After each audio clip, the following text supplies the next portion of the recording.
Bueno, muy bien, ahora sí, vamos a arrancar directamente con Frantz Fanon. Estuve algunos comentarios interesantes en las redes sociales a raíz de una especie de breve síntesis que hice del prólogo de Sartre en Instagram, que lo publiqué, que creo que es la última publicación, dicho sea de paso, hace como una semana que no publico, o más.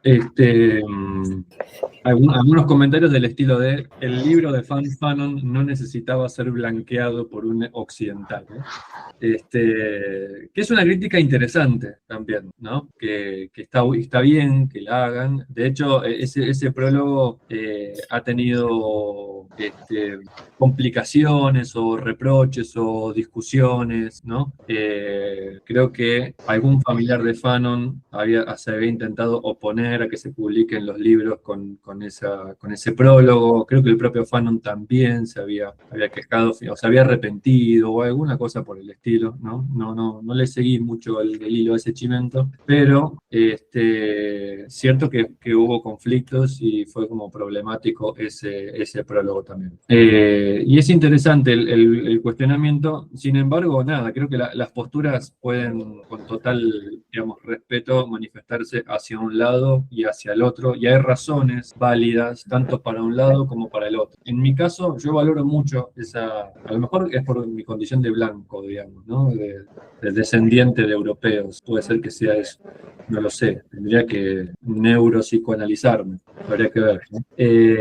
Pero digo, yo lo valoro en el sentido de que se puede contar con un aliado también, ¿no? Del otro lado, y está bueno conectar con aliados, y está bueno no encerrarse en una especie de endogamia purista, ¿no? Negándole la palabra a los que no pertenecen al grupo destinatario del escrito, digamos, ¿cierto? Y además porque es cierto que el objeto de estudio, ya no el sujeto, sino el objeto de estudio del texto de Fanon son los europeos, específicamente hablando, y también los norteamericanos, obviamente, ¿no? Que son como una especie de supereuropeos, había dicho Sartre la vez pasada, ¿no? Y está bueno que se den por aludidos, y además también porque en este capítulo de la violencia, hacia el final, Fanon sostiene que la cosa sería mucho más sencilla para los movimientos revolucionarios, independentistas, descolonizadores de las periferias mundiales si la ciudadanía de clase media europea dejara de hacerse la sonza, tomara conciencia de que de alguna forma dependen en su buena vida, digamos, que es mejor que incluso la peor vida en Occidente central, ¿no? Es mejor que mucha, incluso vida de clase media en las periferias. Entonces digo, la buena vida que se tiene en las metrópolis es producto de esa colonización. Entonces está bueno que la ciudadanía media que se beneficia de ese colonialismo metropolitano tome conciencia y haga causa común y haga alianzas incluso, ¿cierto? A ver si lo encuentro para decirlo en palabras específicas de Frantz Fanon, ¿no? Está como hacia el final del capítulo. A ver. Está en la sección que se llama La violencia en el contexto internacional, que es ya casi al final. A ver si lo encuentro. Creo que lo había marcado acá, ¿eh? Bueno, capaz que lo encuentro más adelante. No, pero sí, estaba por acá, pero creo que no lo terminé marcando, no sé por qué. Como lo tengo acá el libro en digital, a veces me pasa que borro la marca, no sé, porque le erro con el botón y borro y no me doy cuenta. Acá, el último párrafo es. Dice, es claro, dice Fanon, ¿no? Es claro que nuestra ingenuidad no llega hasta creer que esto va a hacerse con la cooperación y la buena voluntad de los gobiernos europeos, ¿no? O sea, la idea de que se libere el tercer mundo con la cooperación de los gobiernos europeos. Dice, ese trabajo colosal que consiste en reintroducir al hombre en el mundo, al hombre total, se hará fíjense lo que dice, se hará con la ayuda, o sea, no de los gobiernos europeos, sino de las las masas europeas, que es necesario que lo reconozcan, se han alineado en cuanto a los problemas coloniales en las posiciones de nuestros amos comunes. Para ello será necesario primero que las masas europeas decidan despertarse, ¿sí? Se desempolven el cerebro y abandonen el juego irresponsable de la bella durmiente del bosque. Lapidario también, como lo dice. Entonces, yo creo que de alguna forma, más allá de las hipocresías, las incoherencias, ¿no? Las contradicciones del propio Sartre, ¿no? Sartre de alguna forma desempolvó su cerebro y abandonó el juego irresponsable de la bella durmiente del bosque, ¿no? Habría que preguntarse si Sartre perteneció a las masas europeas o a las élites europeas, ¿no? Que es otra historia también. Pero me parece que es interesante que al menos, aunque no sea una parte de la masa, sí parte de la élite haga causa común, ¿no? Asuma como propias las reivindicaciones de las masas. Tanto las masas europeas, que de alguna forma se benefician, ¿sí? del colonialismo de sus propios amos sobre la gente del tercer mundo, ¿no? Sobre las masas del tercer mundo. Eso lo explica, para poder entender un poco eso, de por qué sucede así. Uno le dice, bueno, pero pará, che, no seas tan, ¿no? A lo mejor Paloma, que está en ese territorio, podría decir, no seas tan duro, Cristian, con nosotros no tenemos la culpa. Y es cierto, ya lo dijo, lo había dicho Sartre también la vez pasada, ¿no? Es cierto, nosotros no tenemos la culpa, ¿no? Pero sin embargo, hay como una especie de alianza implícita, es decir, de no terminar de alzar la voz, ¿no? No digo en todos, pero sí en una gran mayoría de las grandes masas europeas. Y digo, para entender esto, es importante quizás un texto de Dussel, ¿no? Que yo lo tengo acá a mano, que creo que ya los nombré antes, 16 tesis de economía política, ¿sí? En junio vamos a trabajar eso, a este texto en un curso, ¿no? De los días sábados. Ahí Dussel explica cómo es que se va estructurando en distintos niveles y en distintas fases, ¿sí? Y en distintos segmentos del mundo globalizado, del mundo capitalista, del mundo del mercado mundial, donde están los países centrales y luego los países periféricos. ¿Cómo es que hay, por ejemplo, al interior de un país explotado, ¿sí? Existe una explotación del capital sobre el trabajo, ¿sí? Al interior de un país explotado existe una explotación del capital sobre el trabajo, ¿sí? No sé, las élites locales tienen empresas, ¿no? O las clases medias con aspiración a ser de élite tienen sus empresas, se meten dentro del régimen capitalista que existe hoy, a nivel no solamente local, sino a nivel nacional, y tienen que presentar productos con precios competitivos, ¿no? Donde normalmente esa competitividad de los precios está basada en una explotación de los trabajadores y una precarización de los trabajadores, ¿no? Entonces, el que se pone una empresa, sea adinerado o pida un préstamo, lo que sea, aunque no quiera explotar, por la estructura explota igual. Entonces, hay una explotación del capital sobre el trabajo, ¿sí? En los territorios periféricos, en los países explotados. Ahora bien, después hay una explotación de los capitales más grandes, locales o nacionales, sobre capitales menores, también nacionales, ¿sí? Porque obviamente no es lo mismo una gran cadena de supermercados que el que tiene un mercado, ¿sí? El que tiene una gran cadena de supermercados puede explotar más a sus trabajadores, hacerlos trabajar como pasa en muchos supermercados de Latinoamérica, ¿no? Que los trabajadores, los que están en la caja, por ejemplo, tienen que hacer turnos de 10, 12 horas sin poder sentarse. No sabemos por qué especie de manía sádica de los empleadores el que está en la caja cobrando en la caja registradora no puede sentarse, ¿sí? Y así con todo, ¿no? Sin embargo, y bueno, y ese que baja el salario, etcétera, compite contra el que tiene el mercadito de la esquina, ¿no? Bien, entonces ahí tenemos explotación del capital sobre el trabajo, explotación, digamos, del capital sobre el trabajo nacional, del capital grande sobre el capital pequeño nacional. Después tenemos explotación del capital extranjero sobre el capital nacional de un territorio colonizado, digamos, ¿no? O de un territorio que tiene dependencia económica, ¿sí? De otros. Y también tenemos, dice Dussel, de alguna forma, estructuralmente hablando, explotación entre la clase obrera de un país metropolitano y la clase obrera de un país de tercer mundo, ¿no? Entonces hay como distintas instancias. No quiere decir que los trabajadores, ¿no? de los países centrales, metropolitanos, tengan el deseo de explotar. Es que la estructura lleva a eso, ¿sí? Porque el hecho de que ellos puedan tener salarios grandes, salarios altos, ¿sí? Es justamente porque las metrópolis, ¿sí? Que ponen filiales en países extranjeros, transfieren la riqueza, ¿sí? Y exportan la ganancia desde el país extranjero al país nacional, al propio país, ¿no? Y con eso, bueno, pueden aumentarse los salarios de los trabajadores que están en las metrópolis, ¿no? Bueno, hay toda una estructura de eso que se va dando de esa manera y que está de fondo de lo que Frantz Fanon va a decir acá o está diciendo acá. Bien, eso me parecía un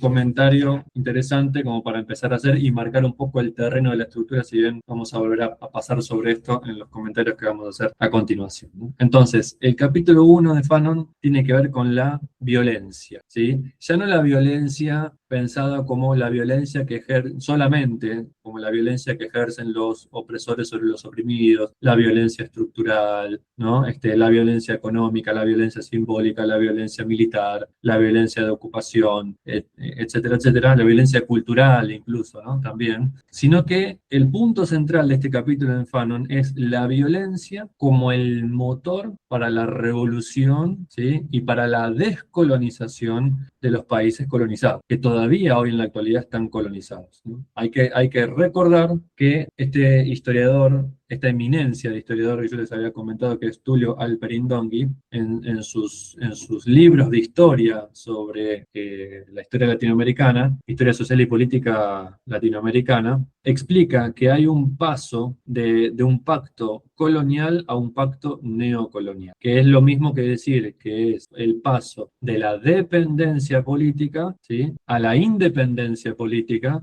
pero que esa independencia política no se da sin una dependencia económica, ¿sí? Creo que la vez pasada no recordaba cuál era el banco británico con el que se endeudó por primera vez la Argentina cuando se declaró independiente. Bueno, es la Baring Brothers, ¿sí? La Baring Brothers. Me salía la Lehman Brothers, pero la Lehman Brothers es una de las principales que quebró en el 2008 y fue rescatada con los fondos públicos del Tesoro Nacional Norteamericano. De la Reserva, no del Tesoro, de la Reserva. Entonces, esa es la Baring Brothers ya, porque no había forma de encarar la fundación de un nuevo país si no era con recursos. Y esos recursos no estaban dados de antemano, había que endeudarse, ¿sí? Y eso las metrópolis lo vieron muy bien. Dijeron, es mucho más barato antes que mantener fuerzas de ocupación, ¿no? Constantemente, con todo el gasto que eso implica en tan vasto territorio, déjenlos que sean independientes y vamos a volvernos acreedores de su independencia. Entonces ya es una dependencia, una dominación y una explotación a nivel económico, estructural económico, porque también no es solamente lo económico en tanto que deuda, sino que es lo económico en tanto que sistema productivo, en tanto que sistema comercial, porque obviamente las periferias del mundo, los países del tercer mundo, en ese término que ya no se usa más, pero que en el 61, cuando se publicó este libro, lo usaba mucho Fanon, los países del tercer mundo, obviamente son productores de materia prima, no son productores de manufactura con alto valor agregado. Eso lo puede hacer los países del primer mundo, que le compran la materia prima sin valor agregado a los países del tercer mundo y luego le venden, porque además es eso, digamos, no es ya, fíjense, la diferencia del método de coloniaje era al principio, hasta que surgieron los movimientos independentistas, era obviamente mantener fuerzas de ocupación, mantener, digamos, instituciones políticas ligadas a las metrópolis, ¿no? Y una matriz netamente extractivista. Simplemente se extraía la materia prima, ¿no? Lo que sucedió después es que vieron que era mucho más rentable, ¿sí? Dejarles la independencia política, digamos, conspirar de alguna forma y colaborar y, digamos, realizar movimientos para que una nueva élite local fuera formada en las metrópolis y luego reincorporada en el territorio colonial para que gobierne con la mentalidad de la metrópolis, para que le diera facilidades legales, le ceda derechos de explotación, no sé, minera, petrolera, etcétera, etcétera, ¿no? Y sobre todo también crear una clase media medianamente pujante que sea capaz de comprar los productos de la mano de obra con alto valor agregado después de haber obtenido la materia prima. Entonces no solamente se extrae la materia prima como se hacía antes de la independencia en Latinoamérica, por ejemplo, ya no es que solamente se extrae la materia prima, sino que se extrae la materia prima y después se le vende, ¿sí? Ya no era un territorio solamente a expoliar, sino lo expoliaba y se le revendía. Se vio en la colonia un nuevo o el surgimiento o el auge de nuevos mercados a quienes ven, ¿no? O sea, no sé, un ejemplo de eso, Starbucks. No sé, ¿cómo puede ser que en Colombia haya Starbucks? ¿Qué tiene que venderle Starbucks a Colombia en términos de café? Nada, si son los productores de café. Pero uno va a un Starbucks y está lleno. Y después va a una sucursal de Juan Valdez y no hay tanto como en Starbucks, ¿no? Entonces, pero ¿y cómo puede ser que Starbucks le venda el café a los que producen el café? ¿Es una estupidez? Bueno, colonialismo, estructura colonial, ¿sí? No es simplemente libre mercado, es una estructura colonial, ¿sí? Porque ¿a dónde se van las divisas que recoge Starbucks? ¿Se quedan en Colombia? No, no se quedan en Colombia, no se reinvierten en Colombia, se van a la matriz de donde viene Starbucks, ¿no? Y ahí se produce el saqueo por transferencia de riqueza. Sí, Pablo. Ahora explícame por qué van los colombianos a llenar los locales de Starbucks y no los de Juan Valdez. Bueno, justamente, ahí hay un trabajo colonial, de colonialismo mental también, obviamente. ¿Por qué? Porque hay todo un trabajo A pedagógico día en de realidad. hoy, a día de hoy, Sí, pregunto. claro, al día de hoy, si yo veo, digamos, digamos, conozco gente que ha viajado a Europa y vuelve a Latinoamérica y dicen, menos mal que nos conquistaron, ¿sí? Pero ¿quiénes son esas personas que dicen eso? Y que obviamente después se vuelven los testimonios de humanidad de los que están oprimidos también. Está una cosa psicológica también, que lo trabaja mucho Paulo Freire, ¿no es cierto? Claro, obviamente, es suficientemente fácil como para decir no vayan a Starbucks. O sea, yo no voy a Starbucks, Lili no va a Starbucks, pero hemos hecho un trabajo de decolonización mental que no ha sido sencillo. Yo he ido realizando un trabajo en el cual dejé de consumir, no sé, productos como Coca-Cola, ¿no? Y cualquier tipo de refresco que en realidad son todos de Coca-Cola, ¿no? Ya no consumo más eso, ¿no? Y voy haciendo un trabajito que todavía tengo que seguir descolonizándome, ¿no? Todavía voy al supermercado para alguna que otra cosita y me tiento de comprar algún snack de PepsiCo, digamos, ¿no? Y no es tan sencillo también. Pero además, porque eso se ha vuelto culturalmente un horizonte aspiracional, donde el colonizado ya no ve que está siendo colonizado, ¿sí? Fíjense, acá en Colombia, por ejemplo, y pasa en otros países de Latinoamérica también, hay gente de apellido Restrepo, hay gente de apellido Uribe, hay gente de apellido Valencia, ¿no? Hay gente de apellido Tobón, ¿no?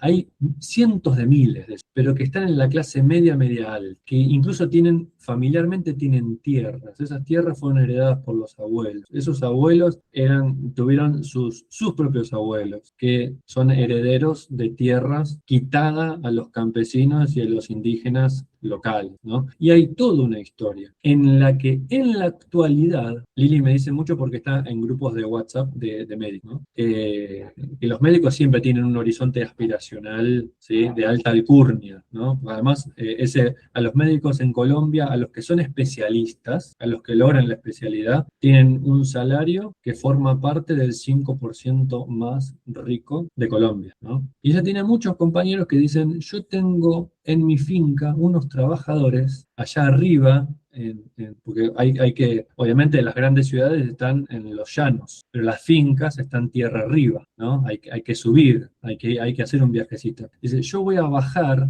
a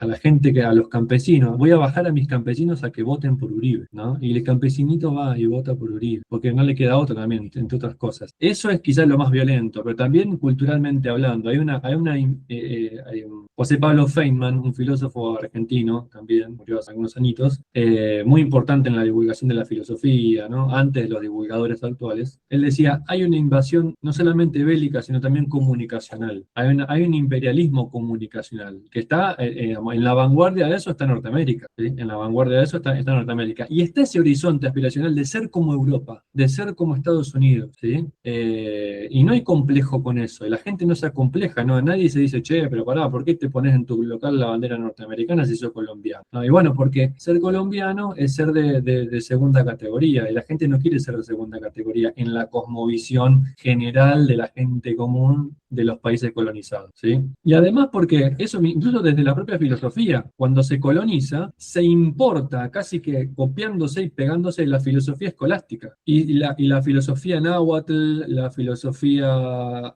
de los amautas, la filosofía inca, de los pueblos originarios, todo eso se interrumpió, se abortó, se enterró, se invisibilizó y se importó casi a paquete cerrado la filosofía escolástica, ¿sí? Eso lo analiza muy bien Carlos Berlegui en Historia del Pensamiento Latinoamericano, ¿sí? Carlos Berlegui hace un análisis de ese tipo. Y claro,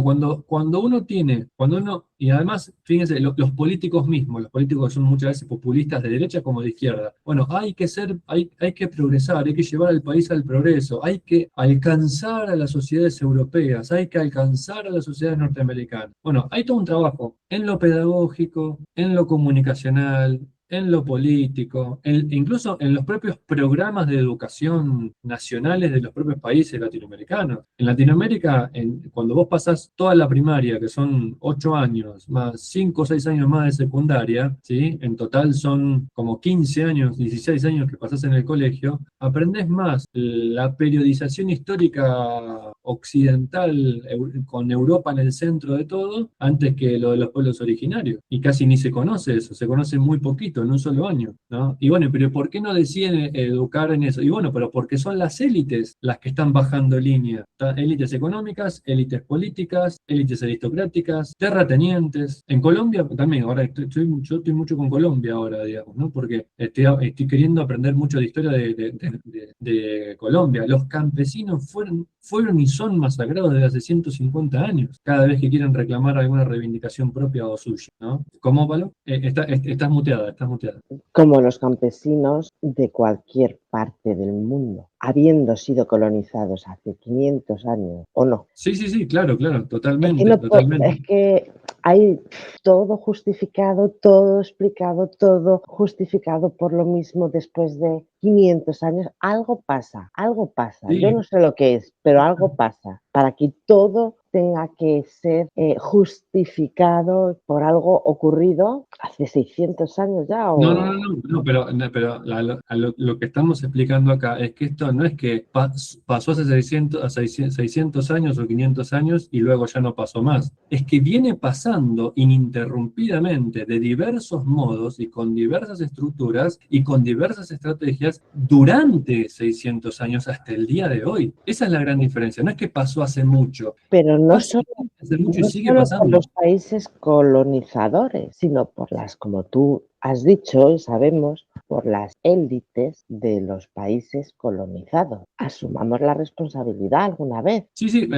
vos me has escuchado hablar muchas veces del cipallismo latinoamericano, de los vendepatrias latinoamericanos, ¿sí? Lo que pasa es que esos que son vendepatrias son herederos, son descendientes directos de los primeros terratenientes que había acá. Vuelvo con Colombia. Una de las principales candidatas presidenciales por la ultraderecha en Colombia, que es Paloma Valencia, tiene un bisabuelo que fue presidente, terrateniente y que masacró indios, y hace un año atrás estaba diciendo que la región donde ella vive debe dividirse, desde su poder de élite, debe dividirse entre los indios y la gente de bien. Sigue pasando hoy. Un bisabuelo de una persona de ahora no masacró indios. ¿Cómo? Un bisabuelo de una persona de ahora no masacró indios. ¿Por qué no? No, porque hace ya mucho tiempo, ¿no? ¿Cómo?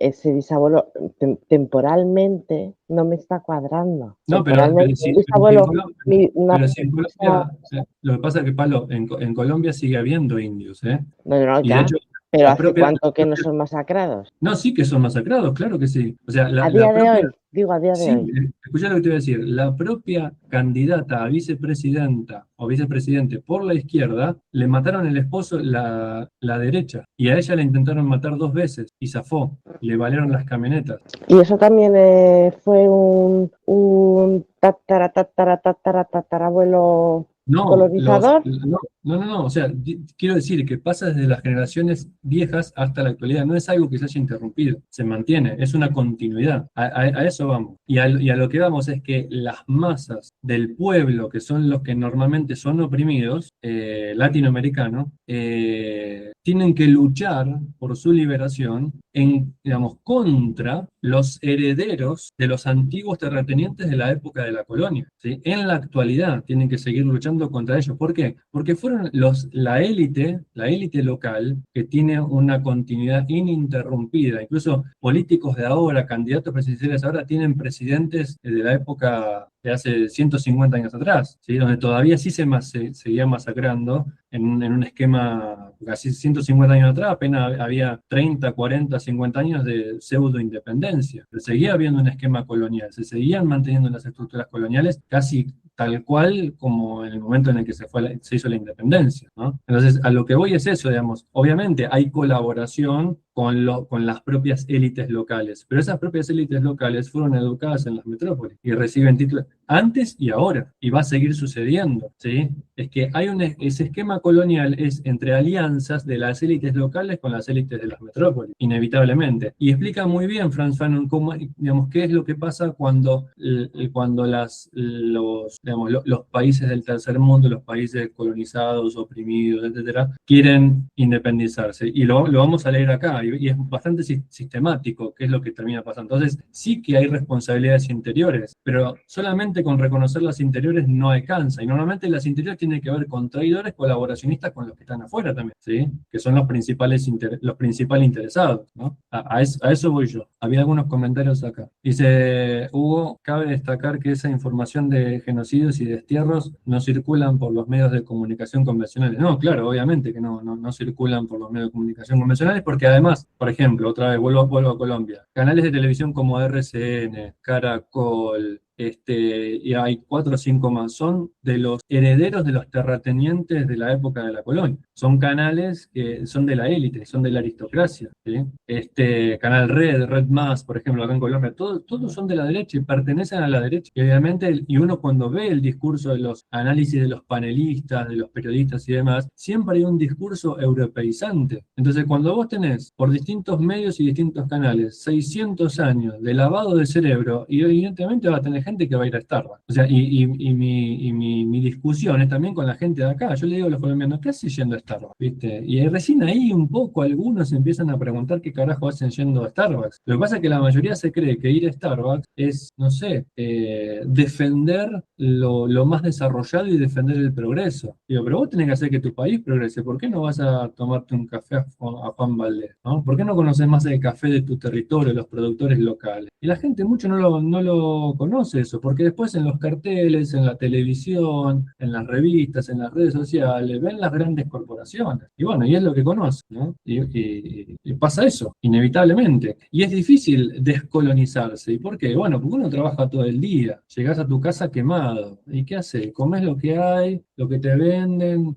aspirás a lo que te proponen en el horizonte aspiracional de las publicidades de marketing. Y parece que no, pero entras como un caballo, como se dice, ¿no? Entrás sin pensarlo, porque no tenés la mente para pensarlo. Por el nivel de trabajo, de explotación, de angustia que hay, querés compensaciones, querés una rápida satisfacción, ¿no? Y bueno, ¿qué te brinda satisfacción? Y bueno, comprarte una coca y creerte que sos promercado, o estás comprando y votando en contra de tus propios intereses de clase, porque justamente no hay conciencia de clase. Por eso es tanto la lucha en Latinoamérica de tomar conciencia de clase, porque no hay conciencia de clase, porque hay lavado de cerebro, ¿no? En todos los niveles y en todas las instituciones. Ese es el gran problema, ¿no? Porque además las élites locales son financiadas por las élites de las metrópolis, ¿no? Entonces es una minoría en contra de una mayoría, ¿no? Esclavizándola, etcétera, etcétera. Bien, entonces Fanon dice, ¿cómo se logra salirse de todo esto? ¿Cómo se logra la descolonización? A través de un proceso violento. Es la opción que yo no sé si estoy, digamos, a favor de eso, aunque después en un momento del libro siento que me habla a mí, ¿no? Porque yo asumo el discurso pacífico de la no violencia, y él habla de eso, y él habla quiénes son de eso. Él dice, los que hablan de eso, ¿sí? De un proceso democrático, electoral, pacífico, dialogado, de entendimiento mutuo y no sé qué miércoles más, es un intelectual colonizado. Entonces, a mí me está diciendo el propio Fanon, sos un intelectual colonizado. Pero vamos a ver por qué, ¿no? Esa es la idea, verlo por qué. Entonces dice, la opción que hay es la descolonización a través de la violencia. Es un fenómeno violento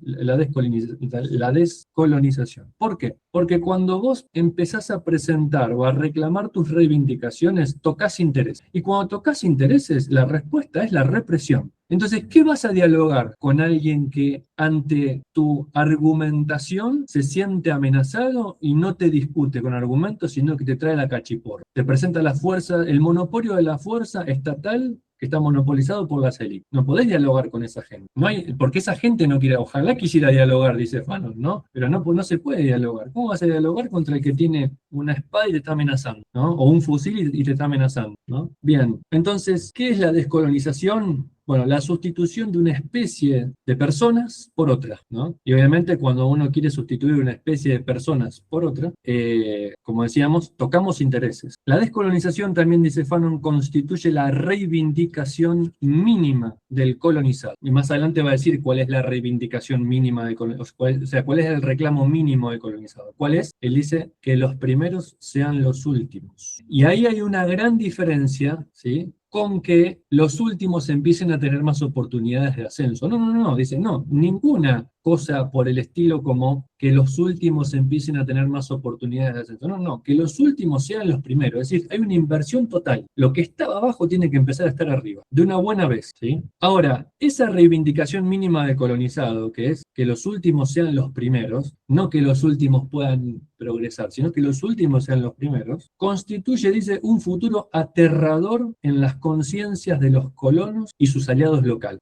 Acá se empieza a dibujar la estructura, ¿sí? Es un futuro aterrador en la conciencia de los colonos y sus aliados locales. Por eso la descolonización no puede ser el resultado de un proceso amigable y pacífico o natural, ¿no? O de discusión racional, en pie de igualdad entre los interlocutores. Porque el de la aristocracia, cuando empiezan a discutir desde argumentos, obviamente trata de un modo minimizador al campesino que le viene a hablar en su jerga, en su vocabulario, ¿no? Entonces no puede ser el proceso amigable o pacífico o natural de una discusión racional. Es un proceso histórico volcánico, en todo caso, el proceso de descolonización. Es un proceso histórico volcánico. Entonces, descolonización para Fanon va a ser igual a un fenómeno violento, ¿sí? Al igual que la colonización quiere decir violencia, ¿sí? Porque la única forma de cohabitar, dice Fanon, ¿sí?, la única forma que dentro de un orden colonial, la única forma de que se consolide la cohabitación entre colonizado y colonizador es a base de bayonetas y cañones. Fíjense lo que está pasando hoy en Bolivia, cómo hoy están reprimiendo, también palo otra vez, ¿no? Hay un presidente con medidas neoliberales que después de 6 meses está recibiendo un alzamiento de los ponchos rojos, que son los cientos de miles de indígenas que hay, y los indígenas están siendo reprimidos con total brutalidad, ¿sí? Están caídos por la calle desangrándose porque incluso le disparan a quemarropa en la cabeza. O sea, entonces no es por eso no va a ser un proceso sencillo, ¿no? En Argentina quieren hacer un proceso democrático, civilizador, de discusión racional, dentro de un marco legal y qué sé yo, pero ahí están, porque los que toman la decisión de aprobar o no una ley están comprados por los grandes capitales y aprueban las leyes de explotación minera en los glaciares. Y a pesar de que se juntaron firmas, más de 200.000 firmas se juntaron y se anotaron más de 200.000 personas para exponer durante 1 minuto en el Congreso, en una jornada abierta para discutir la legalización de desregulación de la ley de glaciares. Bueno, no dejaron que hablaran las 200.000 personas, solamente algunos representantes, y finalmente terminaron aprobando la ley que desregula la ley de glaciares, ¿no? El presidente Milei, a espaldas de todo el pueblo, está entregando puertos estratégicos en el sur a Norteamérica. Entonces, todo esto de alguna forma convalida que la vía no es por vía amigable, pacífica, natural, por medio de la discusión racional entre pares, porque no hay paridad. Hay quienes tienen el poder y lo imponen, y quienes no lo tienen, y bueno, y hacen lo que pueden, ¿no? Ahora, cuando en Mendoza toman la calle, viene la policía y los reprime, con balas de goma, gases lacrimógenos, tanques hidrantes. Es que eso sigue siendo parte de la estructura colonialista, porque Argentina sigue siendo, y sí, pero es así, Palo, aunque moleste, aunque fastidie, aunque canse, bueno, en Es Latinoamérica parte de la estamos situación pendientes. actual. ¿Cómo? Es parte de la situación actual, del momento de ahora. No, Repito, en esos pero el países y ahora, en el resto. el ahora no es ahistórico. El ahora No. tiene todo un proceso histórico. El ahora es resultado de toda una historia que lo consolida, que lo legitima inevitablemente. Yo quiero hacer dos preguntillas. Sí. Una es, yo no la he estudiado, para que por si vosotros sí. La lucha no violenta de Gandhi, yo no la he estudiado, pero existe, ¿no? Ujú, No sé cómo es, no sé si realmente fue violenta o no violenta, por lo que estábamos hablando. ujú. Por tomarlo ahí un poco de referencia, yo la desconozco. Y la otra es una pregunta, a ver, a título personal de cada uno de nosotros, una reflexión, ¿no?, que podemos hacer. Yo he conocido a mis padres, he conocido a los abuelos por parte de madre, a los abuelos por parte de padre ya no los he conocido, ni siquiera, a mis bisabuelos, a ninguno, a mis tatarabuelos, mucho menos. Sigo una generación o dos más y yo pregunto, yo puedo decir de mí, con los abuelos tengo cosas de mis padres por transmisión, por educación, por convivencia y tengo cosas, algunas, de mis abuelos maternos a los que conocí. Por parte de mis abuelos paternos que no conocí, he oído hablar a mi papá, a mis tíos, pero no ha habido una transmisión. Tengo curiosidad, pero no hay una transmisión. Yo no estoy replicando el patrón de unas personas, mis abuelos paternos que no he conocido. Y tampoco estoy replicando el patrón de mis padres, porque ellos me han enseñado y yo he aprendido. Y a veces he aceptado lo que me han enseñado y a veces he hecho la contra y he rechazado lo que me han enseñado. No sé vosotros, quiero decir, no sois, no somos, yo no soy, o yo me siento que yo no soy, por eso pregunto, interpelo a cada uno de vosotros. Yo no soy la historia o sea, soy la historia, provengo de ahí y vieron mis abuelos paternos que no conocí, mis bisabuelos, mis tatarabuelos, vivieron, vengo de ahí. Pero todo eso yo no soy todo aquello, ni todo aquello me ha hecho ser como soy, porque hay cosas que no me han permeado, no ha habido convivencia, pero desde mi punto de vista yo quería una pregunta personal que cada uno si quiere, si le parece interesante, pues puede reflexionarse. Ujú. Sí, claro, pero a ver, yo no estoy proponiendo un determinismo fatalista, ¿no? Simplemente estoy proponiendo ciertos condicionamientos. Lo que sos también es parte de lo que fue tu familia y también es parte de lo que es la historia del país y la región en la que estás. Si vos hubiese nacido en otro lugar, serías radicalmente otra persona, porque hay una historia ahí. E incluso la historia pasada, familiar, o nacional o comunitaria de donde naciste y te criaste, te define por la positiva o por la negativa, porque vos te identificás o te dejas de identificar con eso, o sea, asumís o te revelás. Entonces, eso también constituye tu propia identidad, ¿no? Ahora, lo que yo no estoy diciendo, lo que yo no estoy diciendo es que todas las personas que reciben una influencia siguen al 100% lo que esa influencia les indica. Afortunadamente hay excepciones, eso ya lo explicaba Ana Arendt, donde nace una persona nueva, cabe la posibilidad de una total revolución en todos los ámbitos, porque la persona puede hacer cosas imprevisibles, cosas que ni la historia lo pudo prever, ni sus padres lo pudieron prever, ni los gobernantes lo pudieron prever. Por eso en cualquier lado te puedes nacer un Gandhi, o un Jesús, o un Luther King, o un Thoreau, o lo que sea, digamos, o un Simón Bolívar, o un San Martín, ¿no? Te pueden hacer cualquiera de ellos, ¿no? O un Traoré, ¿no? Por nombrar a varios lados, digamos, ¿no? A varias latitudes y longitudes. Pero sí que hay influencias que marcan una tendencia, no un destino inevitable, pero sí una tendencia. Y hay personalidades que son más influenciables que otras. También en función de los privilegios que se pierden o se dejan de perder, ¿sí? Obviamente que el hijo de un asesino no va a ser necesariamente asesino, el hijo de un corrupto no va a ser necesariamente corrupto, pero sí que hay clanes familiares, ¿sí? Que siguen toda una tradición de corrupción, de genocidio, de asesinatos. Los Uribe, por ejemplo, en Colombia, son un clan que sigue el padre de Álvaro Uribe, el expresidente de Colombia, entre 2002 y 2010, era hijo de un narcotraficante que le lavaba dinero a los más grandes narcotraficantes. Y él está acusado de genocida en Colombia. Y el hermano de Uribe está preso por corrupto, por narcotraficante. O sea, hay clanes familiares, ¿sí? Y a veces, bueno, el clan familiar tira más a unos que a otros también, ¿no? O algunas cosas le seducen más que otras también, ¿no?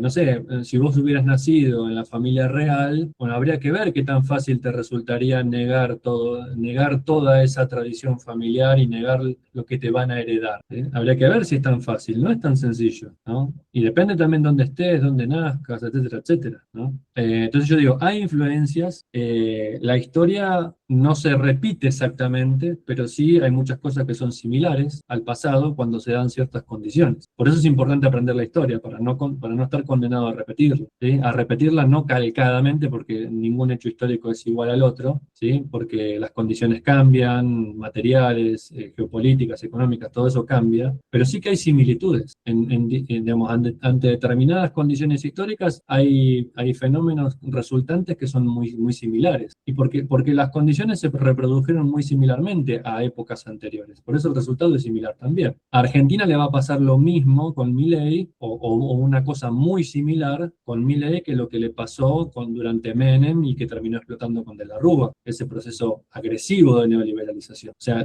hay ciclos históricos que son muy similares a otros, porque se reproducen de modo similar las condiciones que lo produjeron, inevitablemente. Y hay una psicología social también detrás de todo eso. Hay patrones, o sea, pero es cierto que el patrón, insisto, no es una causalidad determinista de modo fatalista, pero sí que hay patrones, ¿sí? Y esos patrones se vienen reproduciendo desde hace siglos, ¿no? Y con la independencia, hace 200 años en general de la región, por lo menos en Latinoamérica, que son 200 años, muchas estructuras se conservaron, muchos clanes familiares se conservaron, ¿sí?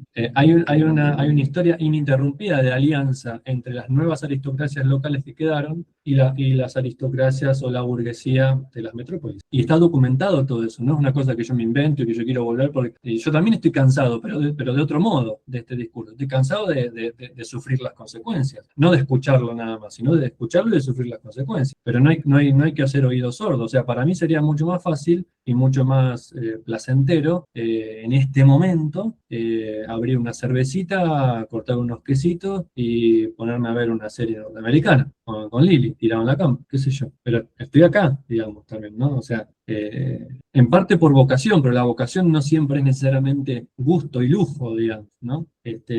Es algo que yo creo que hay que hacer.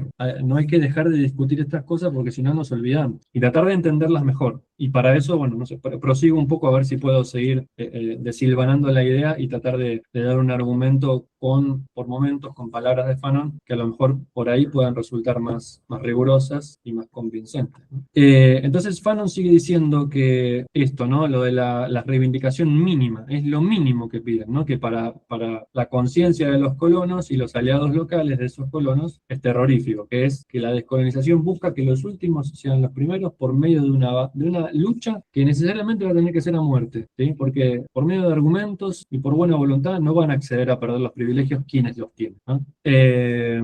Y a raíz de eso, Fanon dice que el mundo colonizado, que hoy todavía sigue colonizado, ya no políticamente, sino económicamente, aunque políticamente lo hace de modo indirecto, insisto, ¿no? Porque en Latinoamérica porque ahora en 3 días, en 4 días, son las elecciones presidenciales en Colombia. Paloma Valencia, la nieta, bisnieta, descendiente de presidentes, terratenientes, masacradores de indios, dice que en Colombia, si llega a ser presidente, quiere hacer lo mismo que hizo Milei en Argentina. Entre otras cosas, pedirle plata a Estados Unidos. Cuando hace 3 meses se conoció la noticia de que Colombia saldó toda su deuda externa. Ya no le debe nada a nadie. ¿Qué quiere hacer Paloma Valencia, hija de la élite? Volver a endeudar. ¿Quién decía, o sea, qué decía el que lo está apadrinando, que es Álvaro Uribe, expresidente y ex representante en el Congreso, en el Senado? ¿Qué decía Álvaro Uribe? Trabajar, trabajar y trabajar, decía, ¿no? Y decía en su campaña presidencial, en la primera, vamos a recortar jornadas de descanso, vamos a recortar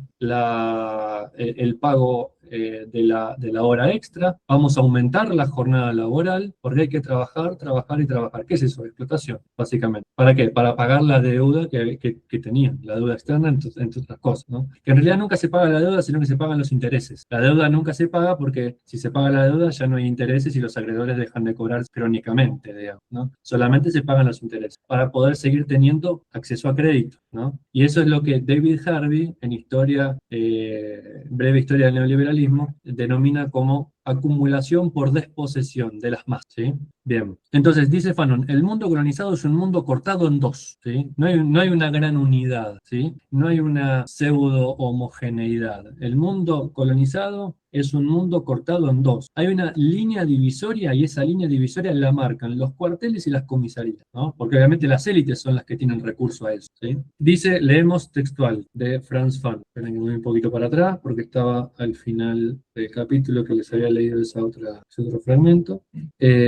Acá. Dice Frantz Fanon, el mundo colonizado es un mundo cortado en dos, la línea divisoria, la frontera está indicada por los cuarteles y las delegaciones de policía, ¿no? En las colonias, el interlocutor válido e institucional del colonizado, el vocero del colono y el régimen de opresión, es el gendarme o el soldado, ¿no? Fíjense, en las colonias, el interlocutor válido e institucional del colonizado, el vocero del colono y del régimen de opresión, es el gendarme o el soldado. Sigue pasando en la actualidad, ¿sí? Las élites que quieren que vengan la lluvia de inversiones de corporaciones extranjeras, que quieren asumir deudas con capitales extranjeros, que quieren flexibilizar las leyes laborales, que quieren, como dicen en Colombia los candidatos de la derecha, hacer fracking a lo que dé, consumir el agua a lo que dé, minería a lo que dé. Se quieren llevar puesto todo, digamos, ¿no? Eso es extractivista, eso es extractivismo, sigue al día de hoy. Y eso en alianza con capitales extranjeros. Cuando uno mira quién le financia las campañas electorales, son capitales extranjeros, ¿sí?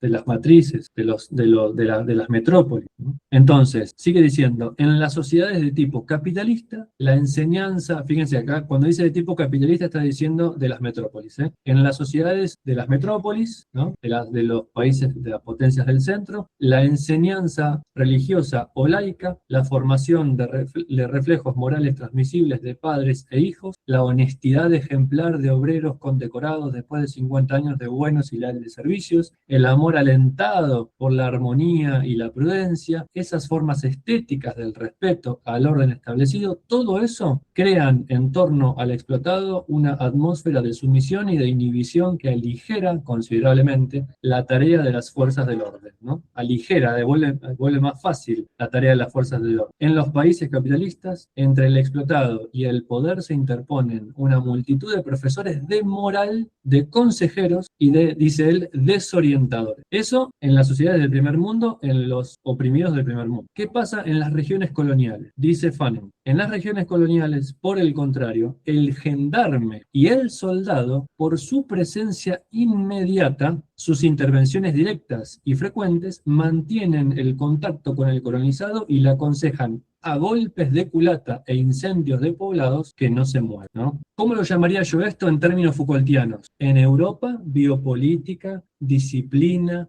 normalización. En el tercer mundo, en los países colonizados, se llama tanatopolítica y necropolítica. Así se llama. Esos son los nombres técnicos en el universo teórico de Michel Foucault, ¿no? Histórico teórico, podríamos decir, de Michel Foucault. Porque la biopolítica tiene que ver es más, cuando Foucault hace el análisis de la biopolítica, es decir, cómo se logra que las masas sean dóciles en términos productivos a través de una red de instituciones de encierro que disciplinan los cuerpos, donde ya no hace falta como dice, el suplicio del cuerpo, sino que se logra conquistar no el cuerpo, sino el alma de las personas a través de esos regímenes. Bueno, todo eso es en las sociedades del primer mundo. ¿Qué pasa en las colonias? Bueno, no es biopolítica, es tanatopolítica, es necrocapitalismo. ¿Y qué es lo que caracteriza el necrocapitalismo? Bueno, es eso, es hacer que o aconsejarle a las poblaciones que no se muevan, que sean obedientes, a golpes de culata e incendiando sus poblados. Mientras que en Europa eso se logra con modos mucho más sutiles, digamos, obviamente, mucho más,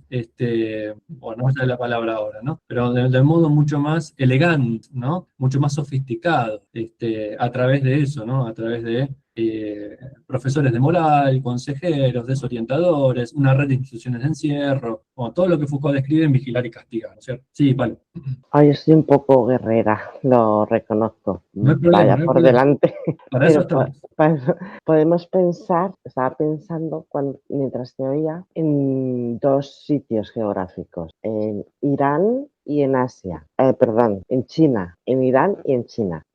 Son culturas milenarias. Para Europa, Irán es la cuna de nuestra civilización europea. Todo el territorio que ahora llamamos Irán. Y Irán no fue colonizado. China no ha sido colonizada. Y lo que nos estás contando ocurre en esos países igual. Lo que nos estás contando del gendarme, del carcelero, de la opresión, ocurre, por ejemplo, en Irán y en China. Y yo pregunto, ¿no será que no es por haber sido un territorio colonizado, sino será más por la condición humana universal, poniendo como ejemplo a Irán y a China, por ejemplo, porque ocurre lo mismo, esa opresión. Bueno, a ver, corremos el riesgo de las simplificaciones, porque el fenómeno, por ejemplo, solamente de Irán ya es sumamente complejo, ¿no? Vos decías, Irán para Europa es la cuna de su civilización, pero creo que Europa y Occidente no lo reconoce así. Ese es un indicativo, ¿no? Son la amenaza bárbara, en realidad, hoy, para el Occidente actual, el Occidente europeo norteamericano, Irán es la barbarie, no es la cuna de su civilización. Para Occidente, la cuna de su civilización es el helenismo, es Grecia, no es Persia, no es África, Egipto O específicamente. sea, la realidad es que para Europa, no para América del Norte, para Europa, Centroeuropa y la Europa mediterránea es el territorio de Irán. Para América del Norte no. Para América del Norte es el enemigo. Ujú. Para América del Norte, que no es su cuna de civilización. Claro, pero paradójicamente, principales potencias europeas en el último siglo, por lo menos, para no irnos tan lejos, es la que ha financiado también a grupos que desestabilizan la región, ¿no? Israel, con todo el quilombo que está haciendo en Medio Oriente, incluido también en Irán, no solamente en Gaza, Palestina, etcétera, no es solamente el resultado de políticas y presiones económicas y bélicas de Estados Unidos, es también de Europa. O sea, el Estado de Israel es una creación de Europa también, ¿sí? ¿Por qué? Porque ven su punta de lanza, su estandarte en Medio Oriente, el estandarte occidental hoy, eurocéntrico, helenístico, la punta de lanza o el bastión de la conquista del Medio Oriente es Israel, inevitablemente, más allá de las declaraciones que tengan algunos estados o dirigentes de estados europeos, más diplomáticas y qué sé yo, diga, ¿no? En ese sentido, Estados Unidos es mucho más frontal porque tiene un cínico recalcitrante al gobierno en la actualidad, diga. Pero bueno, pasa un poco eso. Ahora bien, no hay que olvidarse que también hay una gran diferencia ahí, digamos, entre lo que es la posibilidad que tuvo Irán de no dejarse conquistar, de no dejarse invadir, aunque Occidente lo ha intentado, ¿sí? Y el relativo éxito que tuvo o que está teniendo, por lo menos hasta hoy, ¿no? Desde hace ya un siglo por lo menos, es muy diferente al punto de partida que tuvo Latinoamérica también, ¿no? Porque de alguna forma Estados Unidos no, Europa o Occidente en general es la continuidad, es cierto, de toda esa civilización, ¿no? Y por lo tanto, entrar en la modernidad y por lo tanto entrar a fabricar armamento, etcétera, etcétera, por parte de Irán, le fue mucho más sencillo que a Latinoamérica o a África, ¿no? Que tenían otra condición de asimetría completamente diferente respecto a Occidente cuando Occidente los invade de manera agresiva y genocida. ¿no? Y de hecho África se llevó la peor parte todavía, ¿no? En esa conquista, ¿no? En esa colonización, genocida, ¿no? Y lo de China, China tiene una historia mucho más antigua que Europa, que Latinoamérica, y tiene una continuidad con respecto a eso, ¿no? Y bueno, sí, obviamente, el monopolio de la fuerza sigue estando, ¿no? Pero hay diversos usos y hay muchos matices en el medio. Yo no digo que sea mejor o peor, digo, hay muchos matices en el medio, ¿no? Lo que estamos hablando acá es de las regiones que por distintas y por diferentes historias y coyunturas geopolíticas se han llevado la peor parte y no han podido hacer una resistencia efectiva, como sí lo pudo hacer Irán, como sí lo pudo hacer China, como sí lo pudo hacer Rusia, por ejemplo, ¿no? Pero fíjate vos que esas son excepciones. El resto de Medio Oriente, el resto de África, el resto de África es la norma, no es la excepción. Y bueno, ¿y por qué? Porque las coyunturas son distintas, las historias son Arabia diferentes. Saudí, ¿Cómo? Arabia Saudí, Emiratos Árabes, hay en Oriente Próximo, hay otros países que también son excepción, No sé, no mirá, solo Irán. no son la excepción. Fíjate cómo le fue cuando formaron la OPEP y toda la crisis que después se transformó en los petrodólares que recibió Wall Street. ¿Por qué? Porque Estados Unidos los invadió, los presionó con los cañones, con portaaviones, con misiles. No sé si son la excepción. O sea, pudieron ofrecer alguna resistencia, tienen algún poder. Pero ¿a quién sirven? Y además, esas sociedades, no es que su sociedad, por ejemplo, ninguno de esos países que nombraste vos de Medio Oriente son tan prósperas y autónomas como China, por ejemplo. Bueno, Arabia Saudí, es que no hablo de Afganistán, no, he mencionado Arabia Saudí. Ujú. Afganistán no fue invadido, claro, Arabia Saudí no, por Norteamérica. Sí, claro, pero porque lograron tejer alianzas o sea, obviamente digamos, sigue respondiendo al cambio del esquema neocolonial, ya no colonial, sino neocolonial. ¿Por qué? Porque el tema de Saudí llega en la época en la cual ya había sido, digamos, se había establecido el esquema neocolonial. El esquema neocolonial no es un colonialismo por fuerzas de ocupación a la romana, que el último que hizo eso fueron Portugal y España. Cuando ya vino el colonialismo británico, había un esquema neocolonial, donde ya no era rentable tener fuerzas de ocupación, era ir a pérdida. Dejen que haya sus aristocracias y sus élites locales, y nosotros vamos a negociar con las élites locales. Ahí está la cuestión. Pero en general, cuando el grupo de la OPEP, entre la que está Arabia Saudita, le quiso plantar cara a Estados Unidos principalmente, y no le fue bien. Tuvieron que empezar a negociar, porque se armaba un quilombo bélico ahí. O sea, no son tan independientes como uno pensaría, digamos, ¿no? Sí tuvieron tienen negociada su especie de independencia. Al igual que lo tiene Colombia. Colombia no está, o sea, toda Latinoamérica, salvo Venezuela, no está sitiada, digamos, por Norteamérica, ¿no? Cuba tampoco siquiera, pero está bloqueada económicamente, no sancionada, sino bloqueada, ¿no? A eso voy yo. O sea, y encima te desangran crónicamente, ¿no? Con una lucha de largo aliento, hasta que el pueblo se canse o muera, digamos, ¿no? A eso voy yo. O sea, quizás son excepciones, pero con matices, pero no dejan de ser, si querés sumar a Arabia Saudita, ¿cuántos son? ¿4 o 5?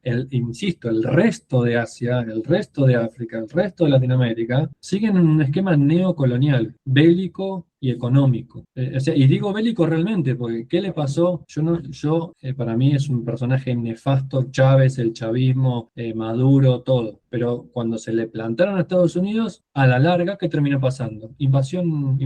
¿Y qué hicieron? Pusieron a Delcy Rodríguez, ¿no? Que es del régimen chavista, pero ahora muchos chavistas le dicen traidora por no resistirse como se resistió Chávez, como resistió Maduro, y está negociando. Entonces, ¿qué hacen? Titiritean todo el tiempo. Si no gobiernan directamente, titiritean, ¿sí? Si no los pueden comprar, bueno, los invaden y ponen a otros que sí puedan comprar o que puedan chantajear. No sé con qué lo hacen, pero lo hacen, ¿sí? Y de hecho ahora en la actualidad se conoce que el giro hacia la derecha que fue dando Latinoamérica en la actualidad está financiado por capitales norteamericanos y capitales europeos. Están financiadas esas campañas. Ahora, mira, fíjate, vos ya me has escuchado criticar muy fuertemente siempre a los Kirchner, siempre. Ahora se desclasificó un documento en el que Cambridge Analytica, la empresa británica que estuvo implicada en el trabajo digital, en las redes sociales que se hizo para que Trump gane la primera presidencia, se desclasificaron unos documentos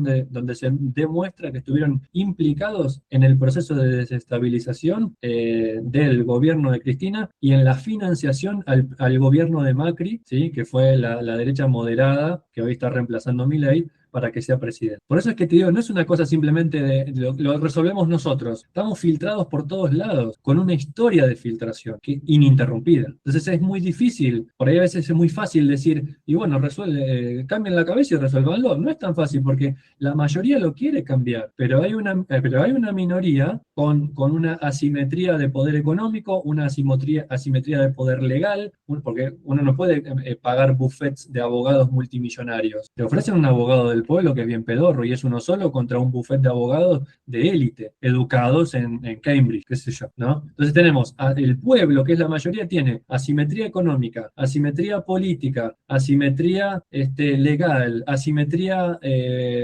bélica, asimetría policial. ¿Y cómo haces? O sea, no es que no hay alzamientos en Latinoamérica. En los últimos 6, 7 años,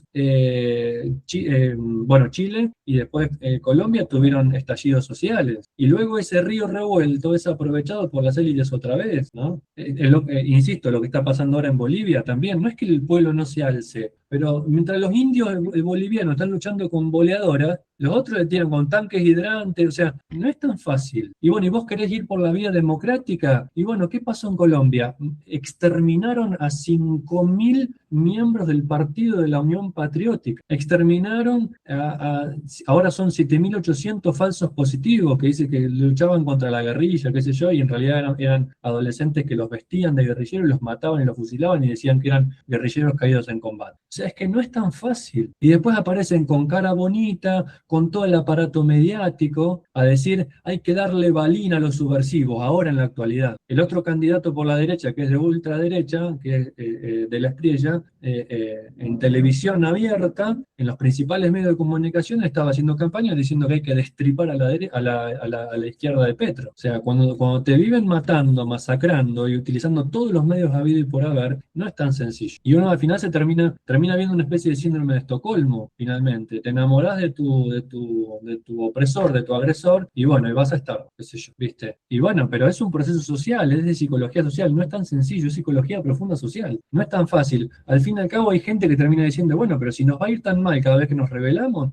y bueno, seamos serviles y estemos un poquito más cómodos, qué sé yo. Pero al final esa comodidad es engañosa porque terminan desposeyendo por políticas neoliberales extractivistas, agresivas, y otra vez el estallido social, ¿sí? Y es un círculo vicioso del cual es muy difícil salir, ¿no? Bien, sigo. En la página, bueno, yo lo tengo en la página 39, seguramente no es la misma que tienen ustedes en la edición digital. Dice Fanon, regidas por una lógica puramente aristotélica, obedecen al principio de exclusión recíproca, ¿no? Las sociedades colonizadas o las sociedades coloniales obedecen al principio de exclusión recíproca. ¿Qué quiere decir esto? Dice, no hay conciliación posible. Uno de los términos sobra, es decir, que el colono o el colonizado. La ciudad del colono es una ciudad dura, toda de piedra y hierro. Es una ciudad iluminada, asfaltada, donde los cubos de basura están siempre llenos de restos desconocidos, nunca vistos ni siquiera soñados. Los pies del colono no se ven nunca, salvo quizá en el mar, pero jamás se está muy cerca de él. Pies protegidos por zapatos fuertes, mientras las calles de su ciudad son limpias, lisas, sin hoyos, sin piedra. La ciudad del colono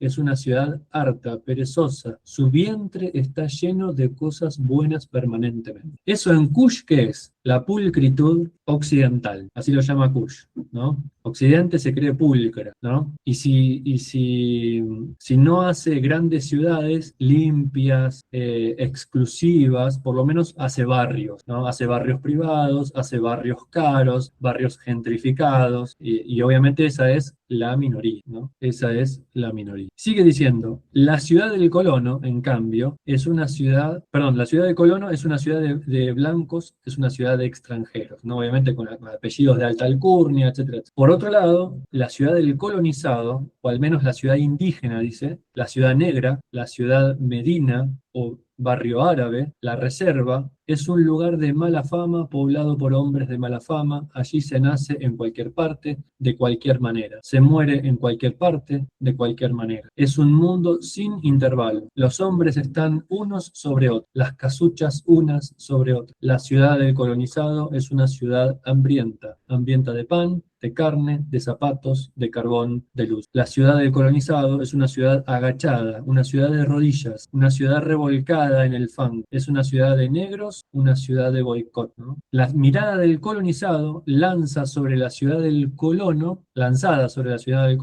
es una mirada de lujuria, una mirada de deseo, sueños de posesión, ¿no? Obviamente eso despierta la envidia, porque cuando vos no tenés para comer, no tenés con qué calentarte, no tenés cómo bañarte, y ves cómo viven otros en la opulencia, y qué le queda al hambriento que no puede pensar por el hambre, digamos, ¿no? O al estresado que no puede pensar porque tiene jornadas extensísimas solamente para alcanzar a pagar la luz, el alquiler, ¿no? Y algún gustito más o menos mundano que se pueda dar, ¿sí? ¿Qué quiere esa persona? Y bueno, quiere lo que la minoría tiene, pero la minoría es un embudo, no pasan todos. No se puede aspirar en una ciudad colonizada, capitalista, ¿no? No se puede aspirar a que todos tengan opulencia, obviamente, pero cuando vos estás tan mal, ¿cuál es tu aspiración? Y bueno, yo quisiera tener algo de lo que se tiene, bañarme con agua caliente, no estar presionado por las deudas, ¿no? Realmente es muy difícil a veces vivir en Latinoamérica, ¿no? Y explicar lo que significa vivir en Latinoamérica no estando en Latinoamérica, ¿no? Es muy complicado, es muy complicado. Lo que implica que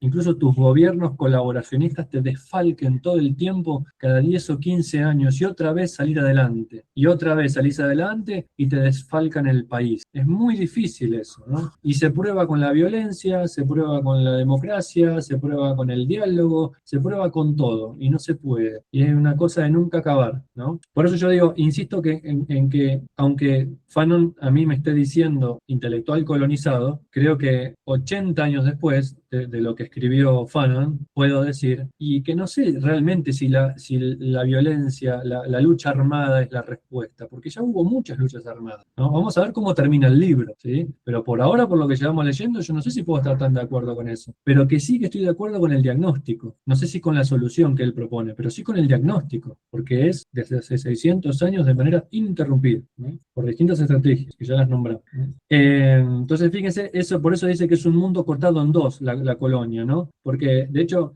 también se ve mucho. Yo me sorprendí incluso mucho más que en Buenos Aires, cuando llegué a Medellín. En Medellín, literalmente, caminás 5 cuadras y estás en un barrio de élite. Haces otras 5 cuadras y en un barrio marginal, y vos decís, acá me roban. Haces otras 5 cuadras y otro barrio de élite. No está la cosa tan compartimentada, decir, bueno, esta es la zona norte de la ciudad, somos todos de élite, y del otro lado de la ciudad están los pobres. No está tan dividido así, por ejemplo, Medellín, ¿no? Buenos Aires sí, por ejemplo, tiene barrios estratégicos. El norte de la capital federal es mucho más rica que el sur, ¿sí? Mientras más al sur te vas, más peligroso es, supuestamente, ¿sí? Aunque es cierto, pero por los motivos, no por los motivos que siempre se aducen desde el norte, de la propia ciudad. Incluso es así, es loco, o sea, en el continente y en la ciudad es así, norte rico, sur pobre, ¿no? Norte y oeste son muy ricos en Buenos Aires, ¿no? Pero en la misma ciudad tenés zonas donde parece primer mundo y después te encontrás con lo peor de los asentamientos improvisados, ¿no? Donde se vende droga a más no poder, delincuencia, violaciones, familias ensambladas, techos de chapa, calles de barro, ¿no? No digo que no haya en otros lados del primer mundo, digamos, ¿no? Pero sí que en ese sentido, por ejemplo, creo que Europa es un poquito más ordenado que eso. Estados Unidos quizá no. Estados Unidos de repente te vas al Bronx y estás complicado, digamos, ¿no? Pero bueno, sigue siendo la potencia más pujante todavía, ¿no? Aunque China ya le dijo, nosotros vamos en ascenso, ojo con la trampa de Tucídides, ¿sí? No te metas porque nos vamos a meter en una guerra y vamos a salir todos perdiendo. Dejanos, asumí que te vamos a superar, le dijo Xi Jinping en el último encuentro que le di. Muy inteligente y muy diplomáticamente, muy elocuentemente se lo dijo, ¿sí? Intelectualmente se lo dijo, ¿no? Brillante, ¿no? Aunque yo no esté de acuerdo con el régimen chino, la mente, cómo trabaja la mente de ese tipo, obviamente es mucho más lúcida y mucho más refinada que la de Trump, sin duda, mucho más culta, sin duda. Yo creo que Trump ni le entendió. ¿Qué dijo? ¿Qué? ¿Que tú sí qué? ¿Que tú sí dices qué? No entendió, no entendió. Es burro el tipo. Entonces, el colono, a los colonizados, y cuando digo colono también digo la élite colaboradora, la élite local colaboradora de los colonos, demoniza, bestializa, barbariza, animaliza al colonizado. Y eso es cierto también. Cuando uno, bueno, vos, Palo, lo ves en el fútbol español. Bueno, solo lo ves los domingos. En Latinoamérica es todos los días. Cuando el negrito, el villero, el indígena pasa por un barrio caro, privado, es mirado de reojo, es mirado por encima del hombro. Se les hace sentir la inferioridad. No es solo el domingo en la cancha, en el fútbol de élite mundial, ¿no? Pero bueno, digamos, así como tratan los españoles fachas, ¿no? A los latinoamericanos que juegan al fútbol, sobre todo si son brasileños porque son más negritos, ¿sí? O, bueno, incluso a Mbappé también le dicen, etcétera, ¿no? Solo porque es negrito. Moro negro. Sí, negro, negro, total. Sí, sí, Y sí, total. moro si eres, pues eso, Mbappé. Y además O con carita de reptil, viste que parece una tortuga ninja la carita que tiene. ¿Viste? O sea, y eso no le colabora. Y yo lo he escuchado, y lo digo porque se lo he escuchado a fachas españoles decirle así, ¿no? Bueno, las élites locales de los países periféricos, identificados con las élites de las metrópolis, son igual y 10 veces peor. Y no es fácil vivir así. Lili me contaba, por ejemplo, en Buenos Aires, cómo tratan a los residentes que vienen de Bolivia, que vienen de Perú, porque el porteño argentino, en la capital federal, él se cree más europeo que los europeos. Entonces, no sabes cómo tratan a los bolivianos y a los peruanos que van a ser. Dice Lili, yo pasaba desapercibida porque me parezco un poco más a alguien blanco, pero el boliviano y el peruano no sabes cómo eran tratados, ¿eh? Y te lo hacen sentir todo el tiempo, son pinchazos que te dan todo el tiempo, y eso te desmoraliza, y al fin y al cabo te identificás y querés ser como él. Uno dice, ojalá yo fuera alto, blanco, de ojos claros, ¿no? Fuera bonito según dice la hegemonía de la belleza, ¿no? Para tener más allanado el camino, porque es muy difícil, en todos los niveles, ¿no? Lo interesante de Fanon es que dice, esto yo lo describo, es así, pero no hay que caer en el complejo de inferioridad. Tomen las armas y maten o mueran, ¿no? No sé si estoy de acuerdo, insisto, pero es lo que dice Fanon, ¿no? Tomen las armas. Entonces sigue diciendo, bueno, el colonizado, evidentemente, ¿no? El colonizado, evidentemente, es un envidioso, ¿sí? En el sentido que desea lo que no tiene, percibe la falta porque se la hacen sentir todo el tiempo, ¿no? Y el colono, dice, no ignora la envidia del colonizado, dice, no la ignora cuando sorprendido, ¿sí? Perdón, sorprendiendo su mirada a la deriva, comprueba amargamente, ¿sí? Para siempre estar alerta, quieren ocupar nuestro lugar. Claro, o sea, el colono percibe que el colonizado quiere ocupar su lugar, ¿sí? Obviamente. Es verdad, dice Fanon, no hay un colonizado que no sueñe cuando menos una vez al día en instalarse en el lugar del colono, ¿sí? Pero no, se frustra todo el tiempo para poder hacerlo. En las colonias, dice Fanon, la infraestructura es igualmente una superestructura. La causa es consecuencia. ¿Qué quiere decir esto? Que existe la cosmovisión en las colonias de que se es rico porque se es blanco y se es blanco porque se es rico. Por eso los analistas marxistas, dice Fanon, deben modificarse ligeramente siempre que se aborda el sistema colonial, ¿sí? Los análisis marxistas deben modificarse ligeramente siempre que se aborda el sistema colonial. Obviamente Marx no llegó a analizar a pleno el sistema colonial, apenas marginalmente, ¿no? Sigue diciendo, en las colonias el extranjero venido de afuera se ha impuesto con la ayuda de sus cañones y sus máquinas, ¿sí? La especie dirigente es, antes que nada, la que viene de afuera, la que no se parece a los autóctonos, ¿sí? A los otros, ¿no? Más adelante, fíjense el papel que le otorga a la iglesia en las colonias. Bueno, dice, la iglesia en las colonias es una iglesia de blancos, una iglesia de extranjeros. No llama al hombre colonizado al camino de Dios, sino al camino del blanco, del amo, del opresor. Y como se sabe, en esta historia son muchos los llamados y pocos los elegidos, ¿no? Haciendo referencia a esa frase famosa del Evangelio, ¿no? A veces, dice, ese maniqueísmo llega a los extremos de su lógica y deshumaniza al colonizado. Propiamente hablando, lo animaliza. Y en realidad, el lenguaje del colono, cuando habla del colonizado, es un lenguaje zoológico, ¿sí? También lo ves en las canchas, Palo, ¿no? Ahí en las canchas de fútbol español. Sigue diciendo, el colono cuando quiere describir y encontrar la palabra justa, se refiere constantemente al bestiario, ¿no? Ahora bien, cuando el colonizado comienza a presionar sus amarras, a inquietar al colono, se le envían almas buenas en los congresos de cultura que le exponen las calidades específicas, las riquezas de los valores occidentales. Pero cada vez que se trata de valores occidentales, se produce en el colonizado una especie de endurecimiento, de titania muscular. En el periodo de descolonización, cuando empieza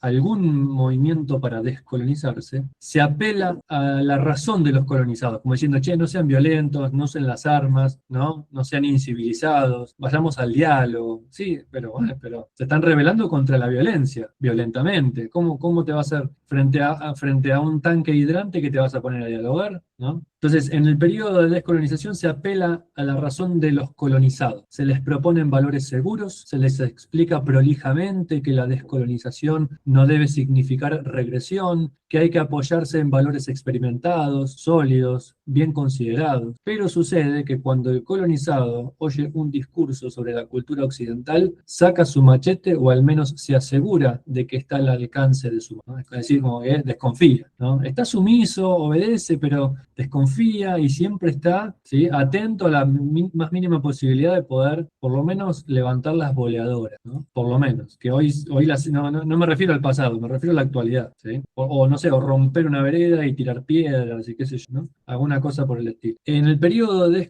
descolonización, la masa colonizada, dice Fanon, se burla de esos valores, los insulta, los vomita con todas sus fuerzas. En el momento de descolonización, no cuando la colonización está vigente, todo está apaciguado, hay un orden aparente, qué sé yo, y hay una revolución latente, ¿no? Ya cuando los pueblos empiezan a alzar, ¿no? O empiezan a votar a la izquierda, o hacen un estallido social, o se manifiestan en la calle, ahí cambia la cosa, ¿no? Ahí es donde empieza a haber posibilidad de un proceso o un periodo, una iniciación de un periodo de descolonización. En el periodo de liberación, que es lo mismo que de descolonización también, dice, la burguesía colonialista busca febrilmente, fíjense, esto es lo que yo decía, y lo dice concretamente Fanon. Cuando empieza el periodo de liberación, por ejemplo Colombia, que ahora el pueblo está empezando a votar a la izquierda, ¿sí? Esperemos que la izquierda no defraude siempre, pero está empezando a votar a la izquierda. ¿Qué está pasando realmente? Y digo, esto pasa en Colombia concretamente, ¿eh? La burguesía colonialista, es decir, la élite local, busca febrilmente establecer contactos con las élites, ¿no? Es decir, contacto con la metrópoli, ¿sí?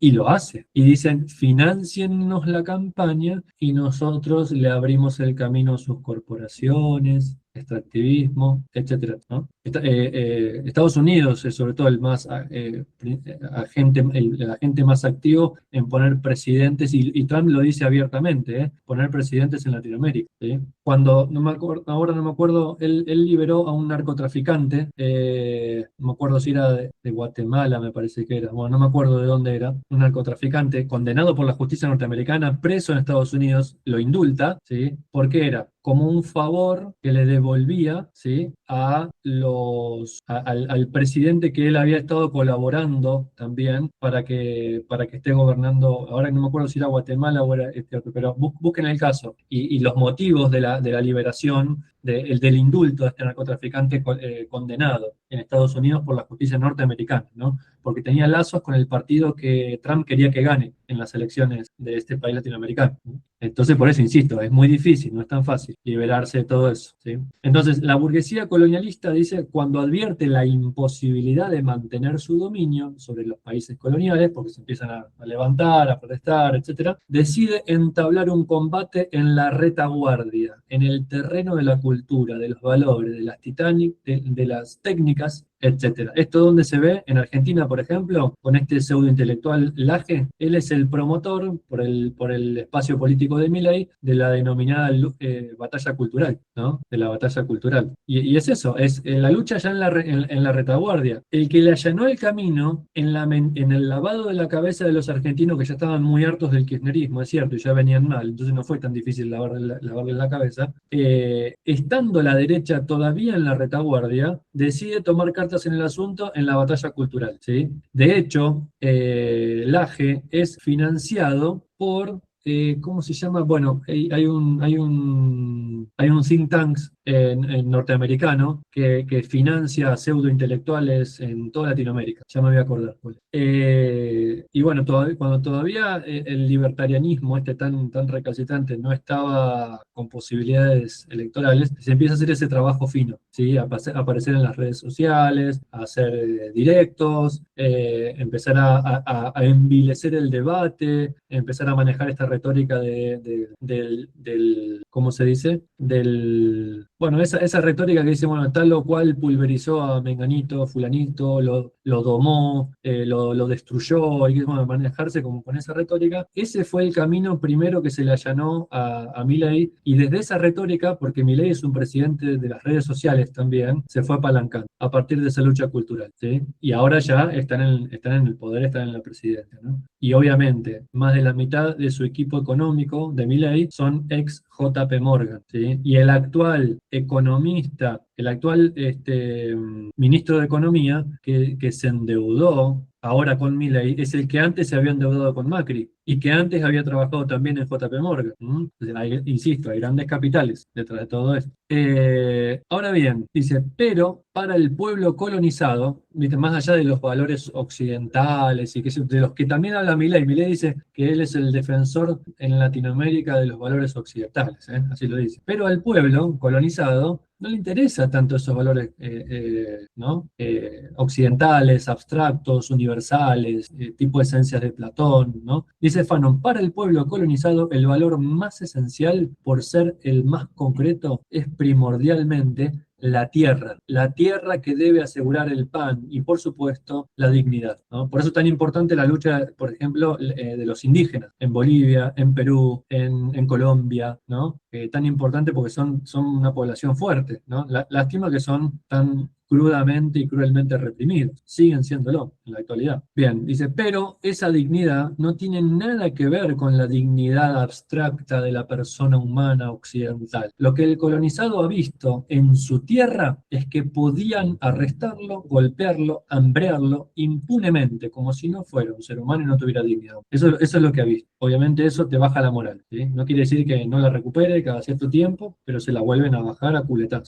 Bien, avanzamos un poquito más, como para poder llegar y aprovechar el tiempo, que ya estamos en hora. Vamos a seleccionar algunas de las cositas quizás más importantes, ¿no? Bueno, bien, ¿qué pasa acá? Vamos un poquito más adelante, algo de lo que yo les comentaba, con lo cual me sentí un poco aludido, ¿no? También. Dice Fanon, hay como una especie de esquizofrenia en el intelectual colonizado, ¿no es cierto? Una especie de esquizofrenia. ¿Por qué? Porque por un lado, dice, para asimilar la cultura del opresor y aventurarse en ella, el colonizado ha tenido que dar garantías. Entre otras, ha tenido que hacer suyas las formas de pensamiento de la burguesía colonial, ¿no? Por eso mi afán con Dussel, con Kush y el pensamiento indígena y popular en América, etcétera, ¿no? Que también lo estamos viendo los días sábados, ¿sí? En una búsqueda de autodescolonización también, ¿no? Sin que por eso yo tenga que rechazar en bloque todo, digamos, porque en ese sentido lo sigo a José Martí, que cuando escriben en Nuestra América, en un ensayo que se llama así, dice, hay que insertar en nuestras repúblicas el mundo, pero el tronco tiene que ser el nuestro. El problema en Latinoamérica es que el tronco no es el nuestro. Tronco y raíces y todo es de la mentalidad occidental colonial burguesa, y hay que descolonizarse un poco de eso, ¿no? Bien, entonces esto, dice, se comprueba en la ineptitud del intelectual colonizado para dialogar. ¿Para dialogar con quién? Con las masas oprimidas, obviamente, ¿no? Porque no sabe hacerse esencial para el objeto o la idea. Por el contrario, dice, cuando el intelectual, ¿no?, milita en el seno del pueblo, se maravilla continuamente. Se ve literalmente desarmado por la buena fe y la honestidad del pueblo. El riesgo permanente que lo acecha entonces es hacer populismo, ¿sí? Ese es el riesgo que lo acecha el intelectual cuando está ahí cintureando, ¿no?, entre el pensamiento occidentalizado y la lucha popular. Entonces, dice, se transforma en una especie de bendito sí, ¿no? Que asiente ante cada frase del pueblo, convertida por él en sentencia. Pero el desempleado, el hambriento, no pretende la verdad, no dice que él es la verdad, puesto que lo es en su ser mismo, en tanto que es un ser humano, ¿no? Y es tratado no como un ser humano, ¿sí? Entonces no hace falta decirle la verdad de su dignidad, por ejemplo, ¿no? Él lo es en sí misma como toda persona, ¿sí? Pero bueno, el intelectual le quiere hablar de su dignidad, al oprimido, no sé qué, bueno, en fin, ¿no? Entonces el intelectual dice se comporta objetivamente en esta etapa como un vulgar oportunista. Sus maniobras en realidad no han cesado. El pueblo no piensa en rechazarlo ni en acorralarlo. Lo que el pueblo exige simplemente es que todo se ponga en común. La inserción del intelectual colonizado en la marea popular va a demorarse por la existencia en él de un curioso culto por el detalle, ¿no? Entrar ahí, ser puntilloso, ser minucioso, riguroso conceptualmente, y el pueblo solo quiere que se pongan las cosas en común, ¿no? Que se le comparta lo que produce, básicamente, ¿no? El intelectual colonizado dice al principio de su cohabitación con el pueblo, da mayor importancia al detalle y llega, así se pone puntilloso, ¿no? Conceptualmente, teóricamente, políticamente, y llega a olvidar la derrota del colonialismo, es decir, que el objetivo es derrotar el colonialismo, es el objeto mismo de la lucha. No ve siempre la totalidad. Introduce la noción de disciplinas, especialidades, campos, ¿sí? En esa terrible máquina de mezclar y triturar que es una revolución popular. O sea, en la revolución popular no hay tiempo para empezar a distinguir entre disciplinas, especialidades, campos, conceptos, teorías, teorías finas, conceptos finos, rigurosos, ¿no? Dedicado, el intelectual dice, colonizado, dedicado a puntos precisos del frente, suele perder de vista la unidad del movimiento. El pueblo, al contrario, adopta desde el principio posiciones globales. ¿Qué quiere? Tierra y pan, ¿no? Y entonces se pregunta el pueblo, ¿qué hacer para obtener la tierra y el pan? No se pregunta, ¿están dadas las condiciones objetivas, materiales hoy para hacer la revolución? No, está premiado por la necesidad del pueblo, busca lo global, quiere tierra y pan, no busca más que eso. En general no busca más que eso el pueblo, y es cierto, es cierto. Entonces, sin embargo, frente a todo esto, ¿no? Ante esta percepción de su propia impotencia del colonizado, ¿qué percibe? Que es el colono el que hace la historia, ¿sí? Y el colono mismo dice, nosotros hacemos la historia. Dice, esta tierra nosotros la hemos hecho, ¿no? Si nos vamos, todo está perdido. Si nos vamos, esta tierra volverá a la Edad Media. Es lo que se ha escuchado últimamente con Ayuso, con Arcángel, ¿no? Esta especie de leyenda rosa del colonialismo, ¿no? En Latinoamérica. Insisto, y no se vio nunca en la historia de ninguna tribu, de ninguna civilización, que se haya mantenido estanca en el momento en el que algún antropólogo la empezó a estudiar, ¿no? O sea, es mentira que seguiríamos en la Edad Media, porque además ni siquiera Latinoamérica tuvo Edad Media, ni siquiera tuvo Edad Media, tuvo su edad de oro de las principales civilizaciones que estaban acá, al aborto de la historia, porque fue abortada esa historia del modo más violento, y de una vez se instaló un ratito la escolástica, y después ya vino rápidamente la ilustración y la modernidad, a la fuerza, y a pasos agigantados, ¿no? Sin procesos históricos naturales, etcétera, etcétera. Y por eso, obviamente, los que asumen eso son las élites, ¿sí? Y el pueblo ha quedado atrasado incluso con respecto a eso. El pueblo quedó sin conocer su propia historia, los descendientes del propio pueblo sin conocer su propia historia, ni conocer la historia importada, ninguna de las dos, ¿no? Y entonces, ¿qué hace el campesino? Y bueno, le hace caso al médico, porque lo que dice un médico debe ser verdad. Y el médico en el medio le dice, yo te curo, pero ¿por qué vas a votar ahora las elecciones? ¿Vas a votar por Uribe, no es cierto? ¿Vas a votar por Paloma Valencia? Y si lo dice el señor médico, sí, claro. Y bueno, porque ¿no? Han hecho una historia de eso. Es como un poco, insisto, digo, esto no es determinismo puro, lo vuelvo a decir, pero un poco es como la historia de este cuento con moraleja, ¿no? Del elefante que desde chiquito creció en un circo con una patita atada con una soga que estaba amarrada a un estaca en el suelo. Claro, cuando el elefante se hace adulto, sigue manteniendo la misma soguita con la misma estaquita, pero es un elefante gigante. De una patada podría arrancar eso, pero asumió, incorporó, introyectó su condición de oprimido, su condición de esclavo, su condición ¿no? de ser menos, de no tener dignidad. Entonces hay que hacer un trabajo, ¿no? Como el que quizás hizo Freire, otra vez, renovado, de toma de conciencia de la condición de oprimido. ¿no? En el opresor. Avanzamos otro poquito. Quiero tratar de elegir, para poder cerrar la idea, elegir algunos fragmentos más fundamentales, ¿no? Obviamente vamos a dejar de comentar algunas cositas, pero quería ir a otra cosa que me parecía importante para terminar de explicar un poco la estructura, ¿sí? De la colonización actual y de por qué es tan difícil que también Latinoamérica se libere, ¿no? Bien, vamos, acá encontré, vamos a una cosa que es clave. Acá, el campesinado, bien, acá. Las masas, entonces vuelvo a hablar de las masas y algo que yo lo había comentado antes, pero quería reforzarlo. Las masas no pretenden el aumento, ¿no?, de oportunidades de éxito de los individuos, no creen el individualismo, ¿no?, liberal, por ejemplo. Lo que exige no es el estatus del colono, sino el lugar del colono. Los colonizados, en su inmensa mayoría, quieren la finca del colono, ¿no? No se trata de estar en competencia con él, quieren su lugar. Y en ese caso, el campesinado, dice, es descuidado sistemáticamente por la propaganda de la mayoría de los partidos nacionalistas, ¿no? Porque la mayoría apunta a la clase media, a la clase obrera, ciudadina, y se olvida de los campesinos. Y es evidente que en los países coloniales solo el campesinado es revolucionario y al mismo tiempo masacrado, agregaría yo, ¿no? No tiene nada que perder y tiene todo por ganar. El campesino, el desclasado, el hambriento, es el explotado que descubre más pronto que solo vale la violencia. Pero para él no hay transacciones, no hay negociaciones, no hay posibilidad de arreglos. La colonización o la descolonización son simplemente una relación de fuerzas. El colonialismo no cede sino con el cuchillo en el cuello, dice Fanon, ¿no? Y ahí aparece, cuando se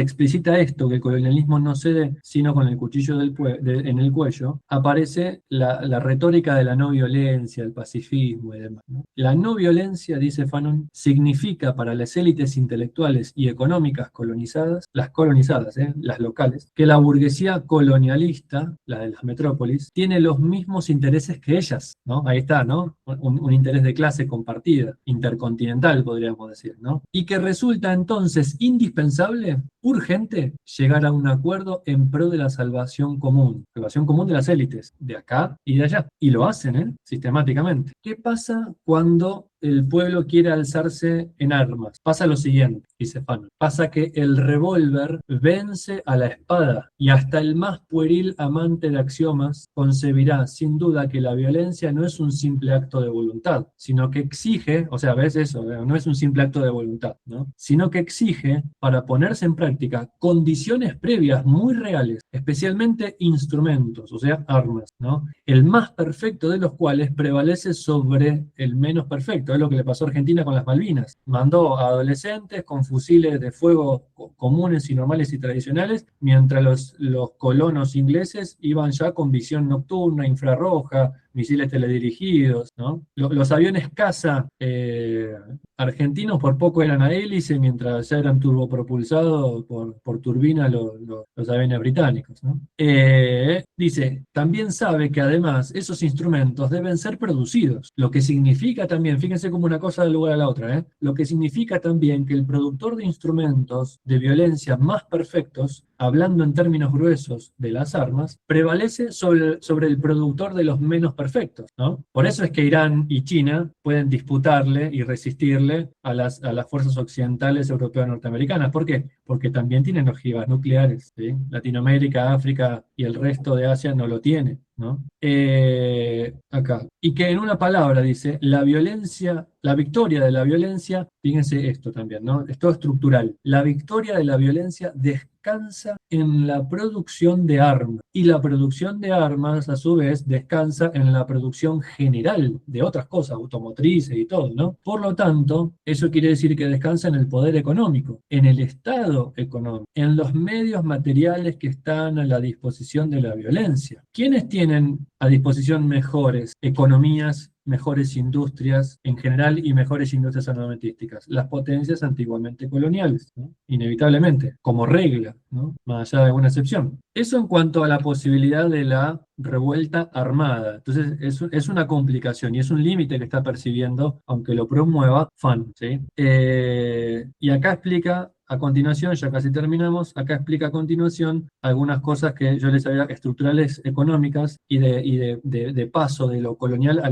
lo neocolonial, que les comentaba antes. Y acá lo resume muy brillantemente y muy lúcidamente en un párrafo Fanon. Dice, el capitalismo en su periodo de ascenso en la época colonial, digamos, ¿no?, veía a las colonias solamente como una fuente de materias primas que, elaboradas, podían ser vendidas en el mercado europeo, ¿sí? O en todo caso, en el mercado también de la ruta de la seda, podía incorporarse al mercado mundial del primer mundo, ¿no? Eso en la primera etapa de la estructura colonial. Pero dice, tras una fase de acumulación del capital, esa es la acumulación originaria del capital del que siempre se habla, ¿no? Tras una fase de acumulación del capital, acumulación por robo, por extracción, por desposesión, armada, etcétera, ahora, dice, modifica su concepción de la rentabilidad de un negocio. Las colonias se han convertido en un mercado, ya no era solamente una fuente de materia prima. La población colonial es una clientela que compra, ¿sí? Y se las ha educado para que compre, ¿sí? El dominio ciego, dice, de tipo esclavista, ya no es económicamente rentable para la metrópoli. Ese cambio lo inaugura estratégicamente Gran Bretaña, ¿sí? Existe, dice, entonces, una complicidad objetiva del capitalismo con las fuerzas violentas que brotan en un territorio colonial. Además, el colonizado no está solo frente al opresor. Existe, por supuesto, la ayuda política y diplomática de los países y pueblos progresistas. Bien, ahí hay una cuestión estructural, ¿no?, en concreto. Y finalmente, otra cuestión estructural que me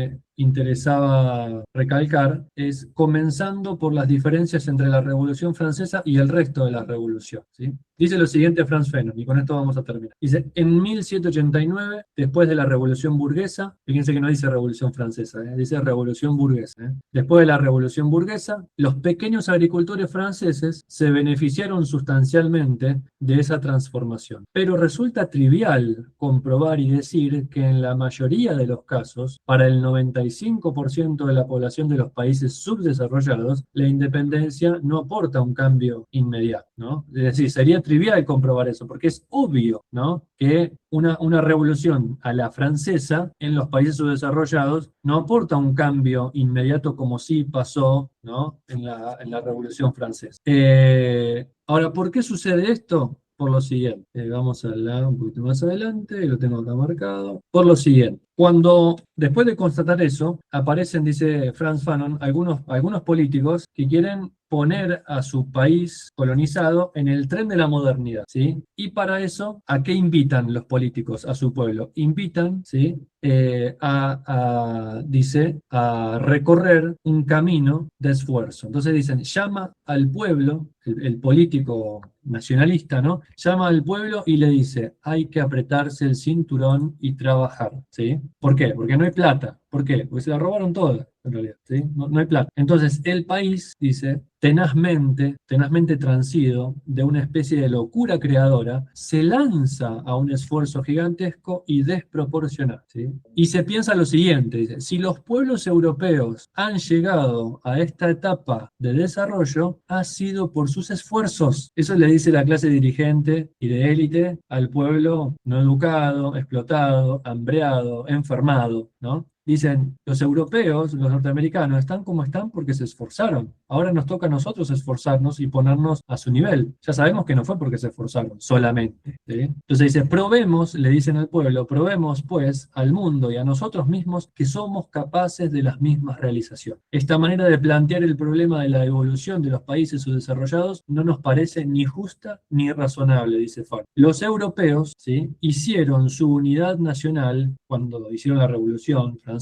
sobre todo, en un momento en el que las burguesías nacionales habían concentrado en sus manos la mayoría de las riquezas. Ahí hay una gran diferencia. Mientras que en la actualidad, dice, la independencia nacional de las colonias, la formación nacional en las regiones subdesarrolladas, revisten aspectos totalmente nuevos y diferentes. Los diferentes países presentan la misma ausencia de infraestructura. Es decir, todos los países colonizados tienen una ausencia de infraestructura que no estaba en la burguesía francesa, por ejemplo, cuando hicieron la revolución, ¿sí? Es decir, la revolución francesa fue una revolución con recursos. La revolución, por ejemplo, latinoamericana, es una revolución sin recursos, ¿no? Porque además esos recursos fueron robados de alguna forma, ¿no? Las masas entonces luchan contra la misma miseria, no luchan contra un poder que quieren desbancar, sino que luchan contra la miseria, ¿sí? Se debaten con los mismos gestos y dibujan con sus estómagos reducidos lo que ha podido llamarse la geografía del hambre. Y esa opulencia europea, dice Fanon, es literalmente escandalosa porque ha sido construida sobre las espaldas de los esclavos, se ha alimentado de la sangre de los esclavos, viene directamente del suelo y del subsuelo de ese mundo subdesarrollado. Cuando un país colonialista, molesto por las reivindicaciones de independencia, fíjense, cuando un país colonialista, ¿no? Colonial, molesto, ¿no? Por las reivindicaciones de independencia de una colonia, proclama, aludiendo a los dirigentes nacionales, si quieren ustedes la independencia, tómenla y vuelvan a la Edad Media, el pueblo recién independizado propende a aceptar y a recoger el desafío. Y, efectivamente, el colonialismo retira sus capitales y sus técnicos y rodea al nuevo Estado con un mecanismo de presión económica. Es literalmente el caso de Cuba, ¿sí? Sin defender el castrismo, ¿no? Pero el castrismo es cierto que sufrió de eso, ¿no? Le dijeron, bueno, finalmente ustedes nos quieren echar, échennos, ¿qué vamos a hacer nosotros? Bueno, vamos a retirar los capitales, vamos a sacar nuestros técnicos y vamos a rodear el nuevo Estado revolucionario que hizo la revolución con un mecanismo de presión económica, ¿sí? ¿Cómo sigue esto? Entonces, esos son los bloqueos, sanciones económicas, ¿no? Trump lo ejemplificó bien en todo el mundo con la guerra de aranceles. Quiso hacer una guerra de aranceles y le salió mal, pero la quiso hacer porque podía hacerla, ¿no? Entonces, otros países que no hacen la revolución, ¿sí? Del tercer mundo, rechazan esa prueba, la prueba de ver si pueden ellos mismos salir adelante cuando las potencias les retiran sus capitales, y aceptan las condiciones de la antigua potencia tutelar. Entonces, es una encerrona, digamos, ¿no? O te liberás, pero te sacamos toda la infraestructura que nos sirve a nosotros para seguir explotándote, aunque te da cierta comodidad, pero te la sacamos toda, o no te la sacamos, pero seguís siendo tutelado por nosotros, ¿no? Es lo que pasa en Puerto Rico, por ejemplo, ¿sí? Puerto Rico está en ese régimen, ¿no? Y otros de Centroamérica también. Entonces, utilizando su posición estratégica, su posición que les otorga un privilegio en la lucha de los bloqueos, esos países firman acuerdos y se comprometen, ¿no? El antiguo país dominado se transforma en país económicamente dependiente, ¿sí? La expotencia colonial, que ha mantenido intactos e inclusive ha reforzado los circuitos comerciales de tipo colonialista, acepta alimentar mediante pequeñas inyecciones el presupuesto de la nación independiente. Esas pequeñas inyecciones son deuda externa, ¿sí? Son toma de deuda, ¿no? Sabemos, dice Fanon, ciertamente, que el régimen capitalista no puede, como modo de vida, permitirnos realizar nuestra tarea nacional y universal. La explotación capitalista, los grandes pools y los monopolios son los enemigos de los países subdesarrollados. Por otra parte, la elección de un régimen socialista, ¿sí? De un régimen dirigido a la totalidad del pueblo, basado en el principio de que el hombre es el bien más precioso, nos permitirá ir más rápidamente, más armónicamente, pero hay un problema, ¿sí? Y el problema es que, dice Fanon, la joven nación independiente, socialista, supongamos, ¿no? Se ve obligada, ¿sí? A continuar los circuitos económicos establecidos por el régimen colonial. Puede exportar, ciertamente, a otros países, a otras áreas monetarias, ¿sí? Pero la base de sus exportaciones no se modifica fundamentalmente, porque la estructura no se modifica de un momento para el otro, ¿no? El régimen colonial ha cristalizado determinados circuitos y hay que limitarse, so pena de sufrir una catástrofe, y hay que mantener, ¿no? Hay que decirlo, dice Fanon. Creemos que el esfuerzo colonial al que son instados los pueblos subdesarrollados por sus dirigentes no dará los resultados previstos. Y cierro con esto. Los estados imperialistas cometerían un grave error y una injusticia incalificable si se contentaran con retirar de nuestro territorio las cohortes militares, los servicios administrativos y la intendencia, cuya función era descubrir riquezas, extraerlas y expedirlas hacia las metrópolis. La reparación moral de la independencia nacional no nos ciega, no nos satisface, ¿no? La reparación moral de la independencia nacional, la declaración de la independencia.